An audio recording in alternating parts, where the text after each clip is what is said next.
Soy el doctor Alejandro Alcocer Chauvet, soy médico especialista en cardiología, trabajo en la Ciudad de México y me permito robar un poco de su atención para que en 3 sesiones en específico hablemos de un tema de importancia y que ha quedado un poco olvidado por la comunidad médica. Esto es el caso de la amiloidosis y en específico la afectación cardíaca por este serio problema. Y aún más en específico haremos enfoque hacia la amiloidosis tipo TTR. Ya más tarde hablaremos un poquito de lo que se refiere a esta nomenclatura. La amiloidosis es una enfermedad descrita desde hace muchos años, ya desde 1854. Rudolf Virchow fue el primero que la describió y la describió como un acúmulo de una sustancia parecida al almidón en el espacio extracelular de algunos órganos. De esta terminología viene el nombre, entonces, propiamente de amiloidosis, porque él consideraba que era una suerte de amiloide, de sustancia derivada del almidón. Se pensó también inicialmente que esto podía corresponder, este acúmulo de sustancia podría corresponder a grasas o carbohidratos específicamente. Pero fue hasta 1859 que se describieron por primera vez como acúmulos de material proteináceo parecido al albúmina. De ahí el nombre genérico de este problema como amiloidosis. La amiloidosis es realmente una enfermedad sistémica. Es caracterizada en general por el depósito de alguna proteína. Vamos a ver que distintas proteínas tienen ese potencial de formar amiloide. Estas proteínas se forman a partir de fibrilas y estas son secundarias a mal plegado de los monómeros proteicos. Este mal plegado tiene o adopta una configuración en hoja beta en sustitución de la tradicional hélice alfa.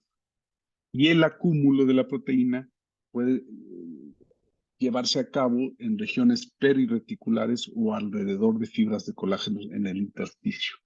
Este acúmulo generalizado, y cuando es en gran cuantía, produce un mal funcionamiento del órgano que está siendo afectado por este acúmulo. Son en general fibrillas proteicas altamente organizadas, son insolubles, y el tema es que son altamente resistentes a la degradación, lo que permite que se vayan acumulando en forma progresiva y lo hagan en forma permanente, deteriorando entonces la fisiología del tejido afectado e inclusive teniendo el potencial de toxicidad directa sobre el órgano.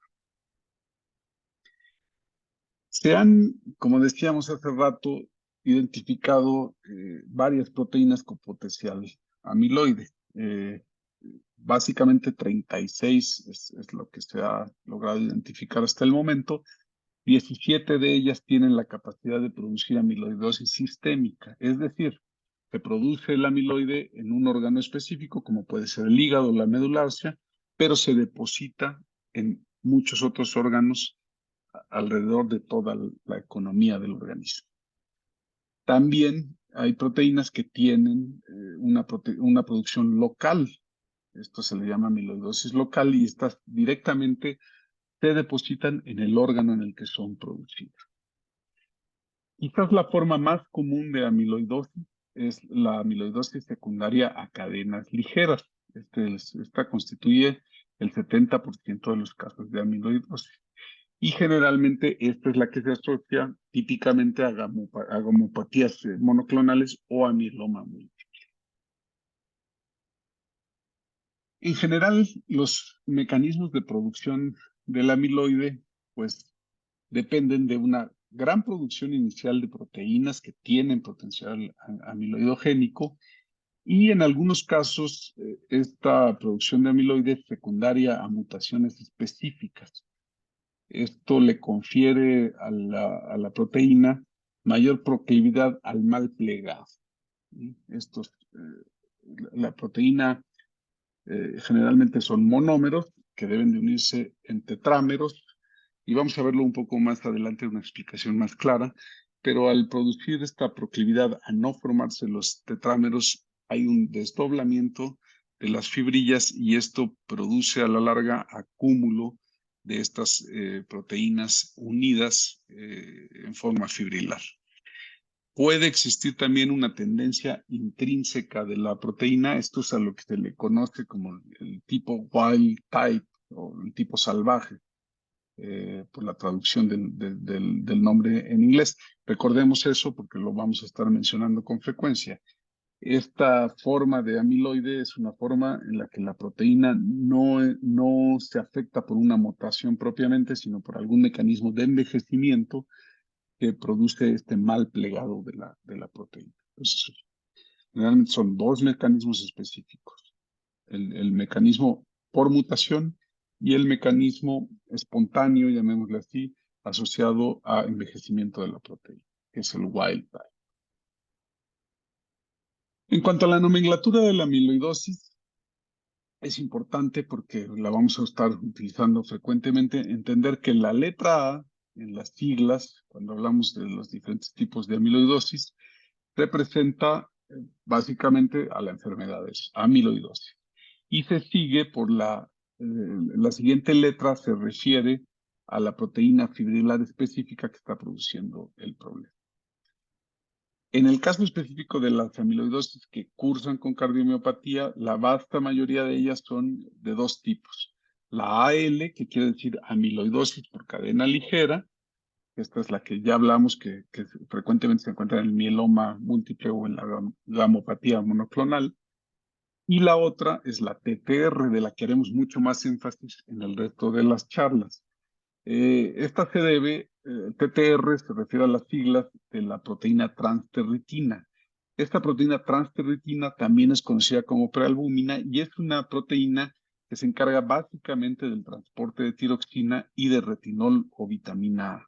Esa es su función específica. Se produce a nivel hepático, mayoritariamente, aunque también en el plexo coroide y en el epitelio pigmentado retinial, y de ahí es enviada al sistema justamente con la idea de transportar estos específicos elementos como son la tiroxina y el retinol y llevarlos al resto de la economía del organismo.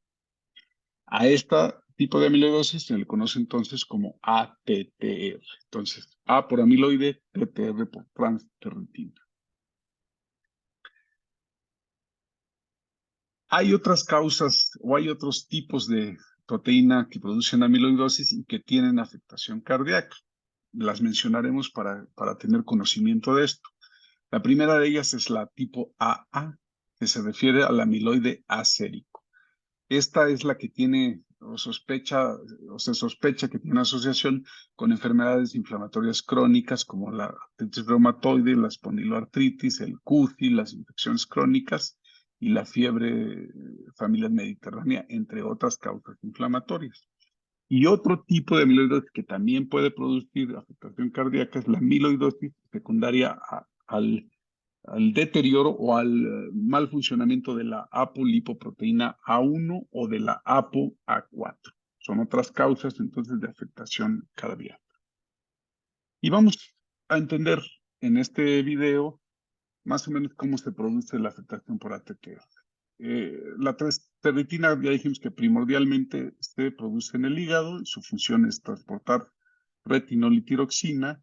Esta proteína, cuando sale a la circulación, viene en forma de monómeros que tienen la tendencia a unirse con otras proteínas similares, formando tetrámeros. Estos tetrámeros son los que tienen la capacidad de transportar el retinol o la tiroxina. El problema en la amiloidosis es que estos tetrámeros son inestables, se separan en monómeros nuevamente, pierden esa capacidad de transportación y como ya dijimos, esto puede suceder por mutaciones específicas en el gen de la transterritina que les impiden el adecuado funcionamiento o pueden suceder en la forma wild type, en la forma salvaje, por envejecimiento de la transterritina que produce disfunción y separación, entonces, en monómeros. Estos monómeros, desafortunadamente, se hacen estos misfoldings o desdoblamientos extraños que les hacen asociarse con otras proteínas y formar fibrilas. Estas fibrilas son las que se depositan en los distintos tejidos como corazón o nervios, produciendo tanto cardiopatía como neuropatía, que son las manifestaciones clínicas del acúmulo de amiloide en estos distintos órganos. Así pues, hablando específicamente de estos tipos de amiloidosis, sabemos que puede haber afectación a muy distintos niveles. Primordialmente, hablemos de las afectaciones cardíacas y a nivel del sistema neurológico. Observen ustedes como la amiloidosis a nivel cardíaco puede producir síndromes de insuficiencia cardíaca, puede producir arritmias, principalmente la fibrilación auricular es una de las arritmias más frecuentes, pero también puede producir bloqueos en la conducción cardíaca, produciendo bradiarritmias que en algunas ocasiones inclusive requieren de marcapasos definitivo. A nivel musculoesquelético, es muy frecuente la asociación con el síndrome del túnel del carpo, sobre todo cuando es bilateral y en hombres. Eso es muy característico de la amiloidosis. También puede producir dolor lumbar, esto secundario a estenosis espinal. Puede haber rupturas espontáneas del tendón del bíceps, que se conoce como el signo de Popeye, por su característica morfológica. Puede haber también afectación de articulaciones como hombros, rodillas o caderas, que inclusive pueden llegar a requerir de cirugía. Puede haber dedo en gatillo, también es un dato característico de este problema. Puede haber afectación polineuropática, generalmente la más frecuente es la sensomotora, entonces podemos tener síndromes que cursen con dolor neuropático en piernas y manos, o problemas de debilidad importante que inclusive llevan al paciente a tener dificultad para caminar o caídas frecuentes. Y a nivel del sistema nervioso simpático puede haber disautonomía. Esto puede condicionar al paciente ortostatismo, hipotensión e intolerancia a los fármacos antihipertensivos. Además, puede manifestarse como diarrea crónica o estreñimiento crónico o pérdida de peso y finalmente como disfunción eréctil. Esto es en general cómo puede manifestarse la amiloidosis. Cuando hablamos de afectación sistémica y sus manifestaciones, generalmente los pacientes cursan con insuficiencia cardíaca que característicamente tiene fracción de eyección preservada. Es decir, el problema o la mayor afectación es de índole diastólica y esto produce un síndrome florido de insuficiencia cardíaca, pero no hay una alteración, por lo menos en las etapas iniciales, de la contractilidad cardíaca. Es un problema mucho mayor en la relajación de la fibra miocárdica. Esto puede manifestarse como disnea de esfuerzo o en reposo, retención de líquidos e hipotensión. Además, dijimos ya, también puede manifestarse con arritmias, dolor de pecho o angina de pecho propiamente, o caquexia cardíaca. Eh, la cardiomiopatía por amiloidosis, bueno, pues es bastante frecuente, ya veremos un poquito de la epidemiología, pero sabemos que la amiloidosis puede afectar cualquier tipo de órgano y el corazón pues no está exento de esta situación. Las formas de amiloidosis sistémica que afectan al corazón son en general, aunque ya vimos que hay otras como la AA o la asociadosa por lipoproteínas, las más frecuentes son la AL, la de cadenas ligeras, la ATTR salvaje o wild type, y algunas formas de la ATTR secundaria a mutaciones, que es la que se conoce como ATTRB. Esa es la terminología que se utiliza para hablar de la amiloidosis asociada a mutaciones en el gen de la transferritina. La AL produce afectación cardíaca en el 50-75% de los casos, es decir, casi todos los pacientes que tienen AL tienen afectación de tipo cardíaco. Y ATTR es responsable de aproximadamente 13% de los casos de pacientes hospitalizados por cuadros de insuficiencia cardíaca que tienen fracción de eyección preservada. Es decir, en este contexto de insuficiencia cardíaca con fracción de eyección preservada, un gran porcentaje de los pacientes son secundarios a ATTR. Aproximadamente el 25% de los pacientes de más de 80 años tienen depósito de amiloide en exámenes histopatológicos. Esto es entonces muy frecuente. Y se considera que la ATTR-WT, o sea, la wild type, puede ser la causa de insuficiencia cardíaca en aproximadamente 10% de todos los pacientes sintomáticos con problema de insuficiencia cardíaca. El 19% de los pacientes que tienen insuficiencia cardíaca con fracción de eyección preservada, en algún estudio publicado, tienen depósitos de amiloide que pueden ser responsables o coadyuvantes en el desarrollo de la sintomatología de este proceso. La afectación cardíaca o la cardiomiopatía secundaria a ATTR es una causa entonces poco reconocida en adultos de insuficiencia cardíaca. Estos pacientes en general son frecuentemente confundidos o catalogados como cardiopatía hipertensiva, que también puede cursar con insuficiencia cardíaca con fracción de eyección preservada, o también se les confunde con pacientes que pueden tener miocardiopatía hipertrófica.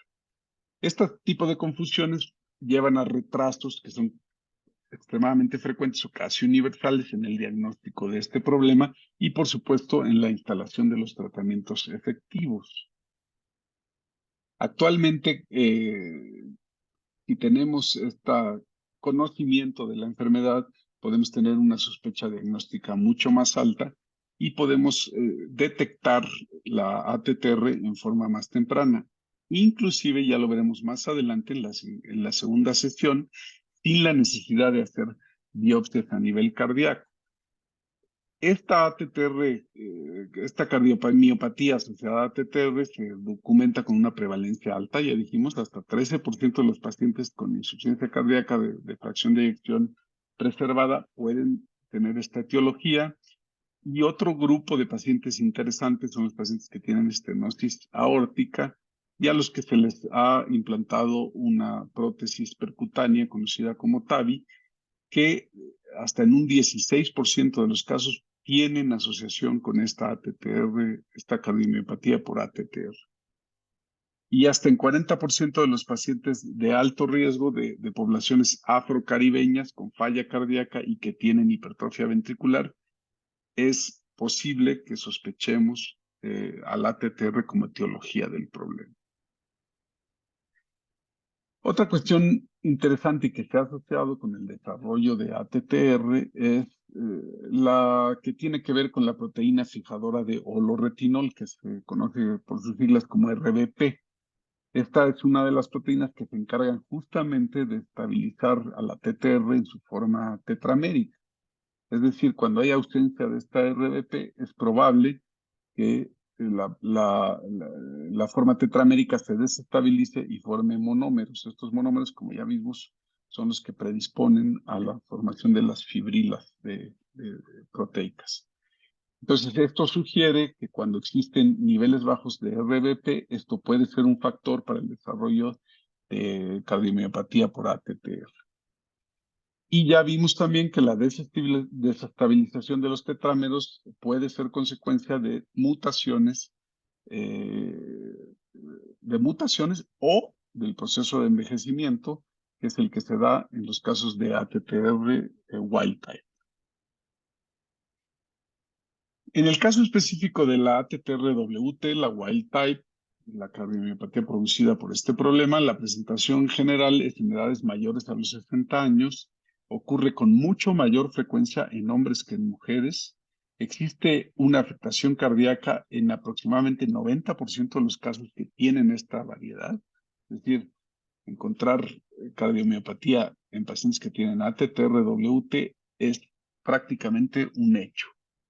Generalmente la presentación es en ventrículos en los cuales se observan grosores de pared muy incrementadas.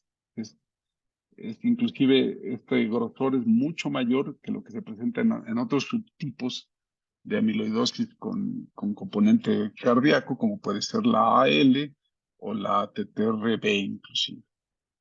Esta ATTR-WT generalmente cursa con valores elevados de troponinas y de péptido natriurético, que están elevados, pero son en general de menor cuantía que los que se encuentran en los pacientes que tienen la variedad AL, la de cadenas ligeras. La fatiga, la disnea de las fuerzas y la imposibilidad para realizar actividades físicas son los síntomas iniciales en este tipo de cardiomiopatía por ATTR-WT. El 87% de los pacientes presentan insuficiencia cardíaca y el 65% arritmias. Estas arritmias, como ya dijimos, pueden ser fibrilación auricular, que es la más común, pero también pueden cursar con arritmias ventriculares o bloqueos auriculoventriculares que requieren inclusive la instalación de un marcapasos. En cuanto a la progresión y el pronóstico de la cardiomiopatía asociada a TTR wild type o WT, en general esta tiene un mejor pronóstico que la asociada a AL, a la de cadenas ligeras. La mortalidad está en general influida por el compromiso cardíaco, pero también está influida por el compromiso a nivel neurológico, el compromiso neuropático. En el estudio conocido como TAOS, que es un estudio de pacientes con variedad de amiloidosis por transtierretina, son pacientes estadounidenses, se sugiere que la mortalidad a 2 años para esta variedad de ATTR-WT es de alrededor del 30%. Destaco y observen ustedes que es un poquito de mejor pronóstico que los pacientes que tienen la variedad ATTR asociada a mutaciones, la ATTR B labial. En cuanto a la presentación clínica específica del ATTR-WT, de la cardiomiopatía por ATTR-WT, es bastante común que se asocie al síndrome del túnel del carpo como su principal síntoma extracardíaco. Esta asociación del síndrome del túnel del carpo se presenta hasta en 70% de los pacientes, pero fíjense ustedes que precede a los síntomas cardíacos entre 5 y 10 años. Es decir, en el historial de estos pacientes es muy frecuente encontrar síndrome de túnel del carpo que inicia mucho antes de que lleguen a tener síntomas cardíacos. Es frecuente este síndrome de túnel del carpo en presentación bilateral y sobre todo en hombres. También es frecuente, como ya dijimos, la ruptura atraumática del tendón del bíceps, que ocurre hasta en 33% de los casos.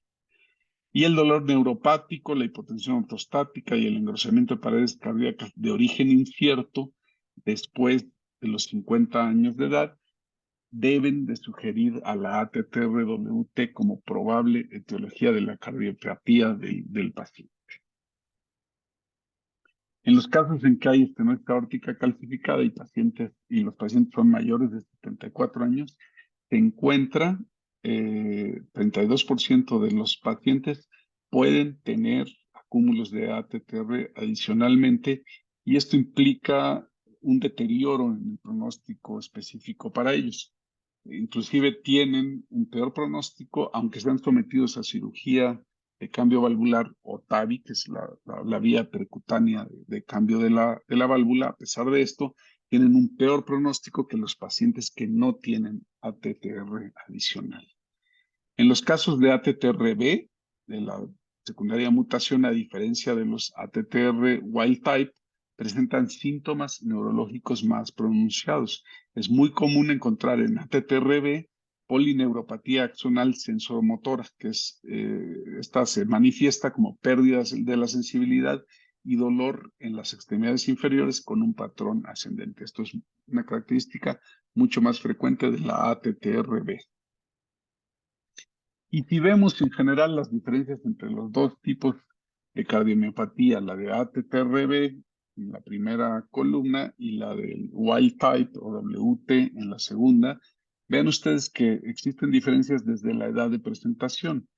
La secundaria mutación tiene una edad de presentación variable, puede presentarse entre los 30 y 80 años de edad, a diferencia de la ATTR-WT, que se presenta generalmente en pacientes promedio de 75 años y generalmente son pacientes siempre de edades mayores a los 60 años.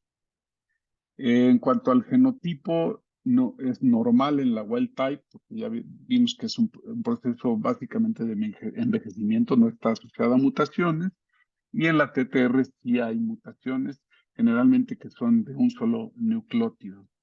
La heredabilidad, pues no se conoce claramente patrones hereditarios en la wild type, pero sí en la secundaria de mutaciones, y este tiene un patrón autosómico dominante. Por otro lado, hay diferencias geográficas, sobre todo en la secundaria mutación. Hay distintas mutaciones, como se puede ver aquí en el cuadro, que tienen una prevalencia mayor en ciertas regiones específicas del mundo. En cuanto a la WT, no hay una diferenciación geográfica específica. En cuanto a la prevalencia, bueno, pues hay grupos minoritarios como los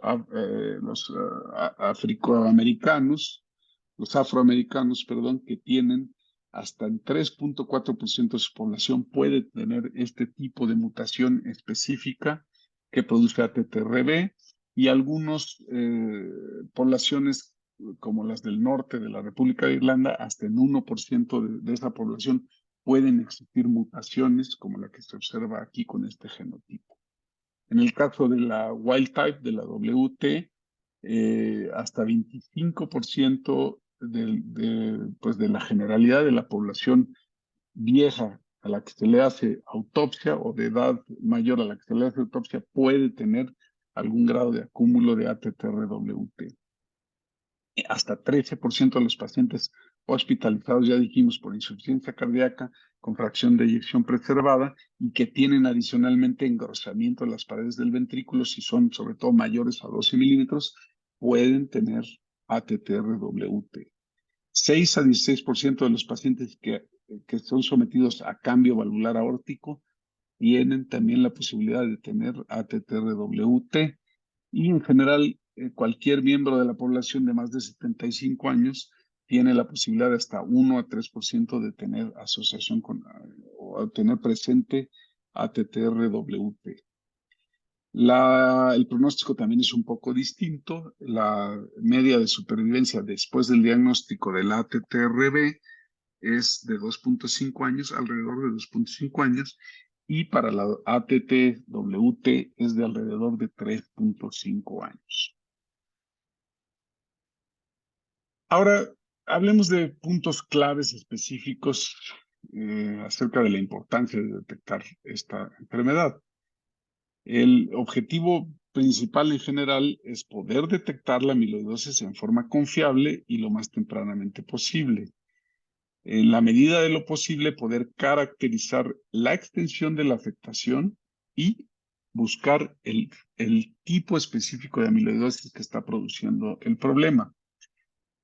Y finalmente, establecer el tratamiento dirigido y llevar un seguimiento, es decir, un monitoreo en el largo plazo de la efectividad de la terapia.